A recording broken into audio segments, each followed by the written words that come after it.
Okay, it's time. So, Sammy, please get started. Okay. Good morning, everyone. Welcome to my presentation today. And the topic is shown in the first slides of my presentation. The topic is the impact of critical literacy in an EFL reading and writing course, a case study of a Taiwanese freshman student.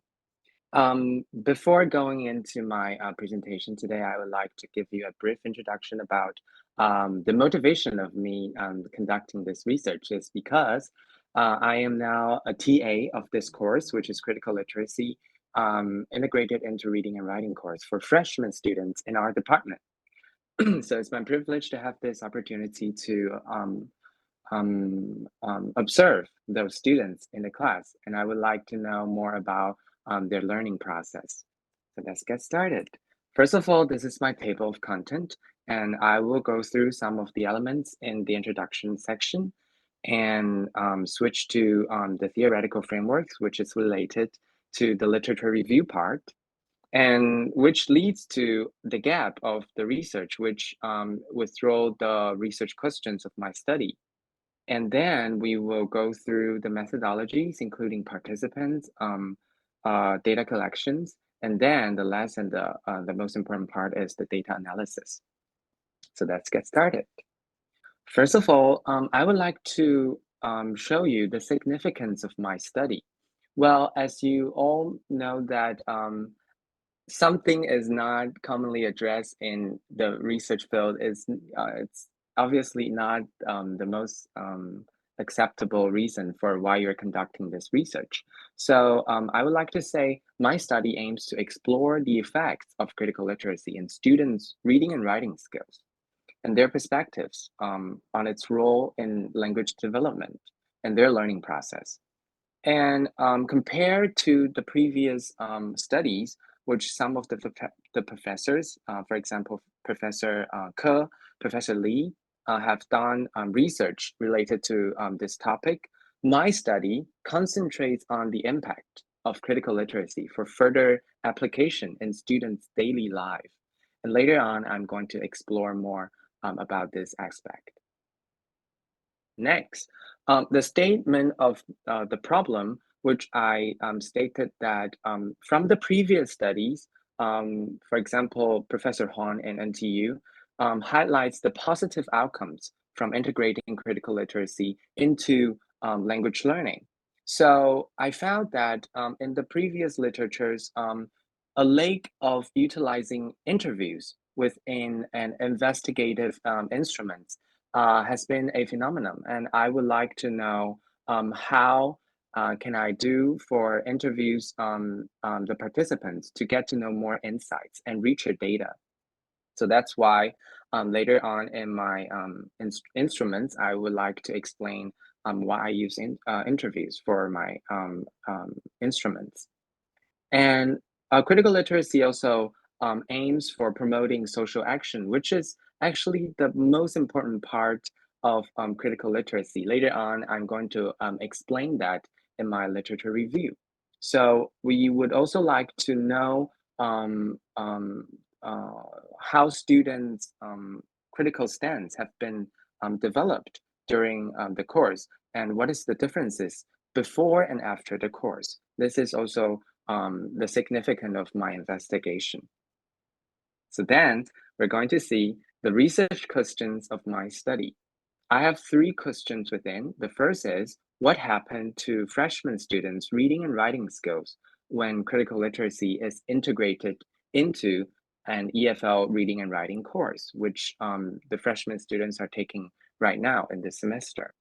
The second question, which I would say is the most important questions of my study, is that what are the impacts on students after they develop this critical stance in their daily lives? What is there something that they felt different after having this critical stance? And the third question is, how can students experiences of reading and writing course vary compared to their previous EFL courses? So for this question, I aim to explore the pedagogy of reading and writing skills and teaching strategies within students. So these were the research questions. And now we're going to the literature review part, and I would like to use this quote as a beginning of my literature review, which I would like to give you a very brief but concrete idea about what is critical literacy, as some of you might be curious about. So critical literacy challenges the status quo, connecting the political and personal, public and private, and promotes justice. This is from a scholar Shore. And as you can see, promotes justice, which is related to social action that I mentioned earlier, is the most important part in critical literacy. So we do not only ask students to think critically, but also do something to change the surroundings of you, the community of yours, or even a world, make the world in a better place. So this is the very important goal for critical literacy. And then we're going to see some definitions of this term, which critical literacy is oriented from Ferrier, emphasizing some of this conversational teaching. And then it further goes into the very important definitions from Lewison, and he identified the 4 dimensions, which you can see it's a circle. There's 4 phase of this critical literacy learning process, which in the first place, you have to disrupt the commonplace, and then integrating viewpoints, and then focusing on socio-political issues. And the most important part, the last step, taking actions for social justice, which is also a part of the course in this course. Later on, I'll explain in my course design. Okay. Also, the other part of the literature is about the critical literacy in EFL reading and writing course. So as you can see, I'm not going to read through all of these scholars who have been done incredible jobs in exploring whether critical literacy and reading and writing could be integrated into a course. So Professor Huang in NTU, Professor Ke in, I think it's UNTech, and Professor Lee from our department, Professor Ye also.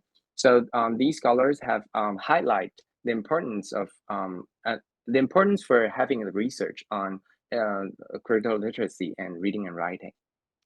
Next, I'm going to let you know how do I select my participants. So as you can see, this is a course. There's 22 freshman students took part in the course, which is critical literacy, theme-based English reading and writing. And how do I choose the participants from this 22? So I basically read through all of their assignment for a weekly reading log. There's 11 of them, sorry, 11 weeks of the reading log. And also I also use some of the observations that I did in the course to see which participants could be the most suitable candidate for my interview.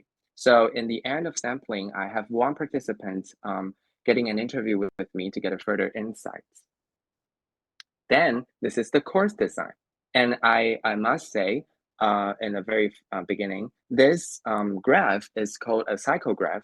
It's designed by Professor Lowell, which is Gloria.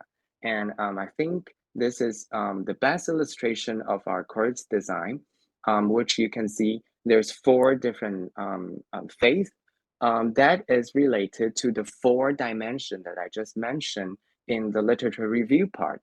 So each different sections represents the content of the process for learning critical literacy within reading and writing. And in the last part, which you can see, they'll have to do reflection and interview, which is this week. Gloria and me are going to do interview with the students in our class this Wednesday. So this is actually a very dynamic course design.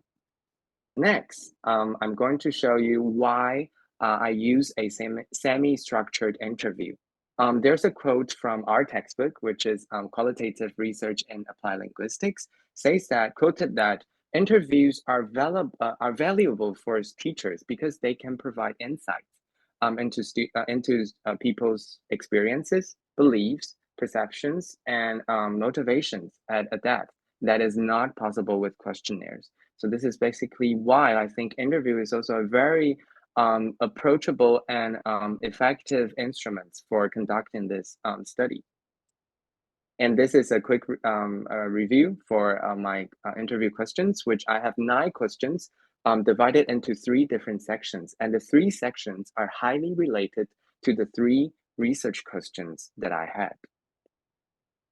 I would like to go through the data collection process, which I highlighted some of the important message that I found, which before the interview, I sent a draft, I sent the draft questions to Professor Law and asked for her comments and feedback.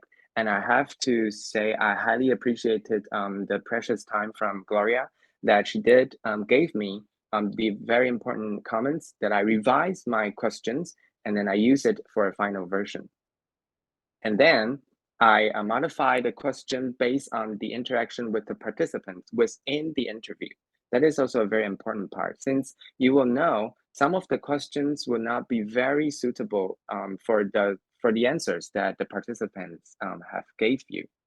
And in the very last part, after the interview, I would say always show your gratitude to your participants. For example, I bought a box of chocolate to my participants only to share that I am so grateful for having him in this interview for my study.